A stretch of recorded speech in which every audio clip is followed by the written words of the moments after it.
yo Jabroil, men ummatimni kamoli yaxshi ko'rganligimda ummatimni mendan oldin tiriltirib do'zaxga Xudo kirgizib yubormadimi desalar, Jabroil alayhissalom aytar ekanlarki, yo Rasululloh, hali hech kim tirilgan yo'q, birinchi bo'lib siz tirildingiz. Rasululloh Abu Bakr Siddiq aytar ekanlarki, siz mahshargohga boring, meni ummatimni farishtalar tanimasdan qo'pollik qilib qo'yishmasin.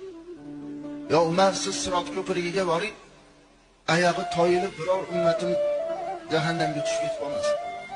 Yo Ali, siz do'zaxning eshigiga boring, biror bir ummatim do'zaxga kirib ketib qolmasin. Yo Usmon, siz tarozining oldida turing, Alloh taolo meni ummatimdan birortasini do'zaxga hukm qilsa kechirishligini siz so'rang, siz so'ragan narsani Alloh taolo bermaslikdan uyatadi deb 4 ta sahobani 4 ishga mas'ul qilib qo'yar ekan.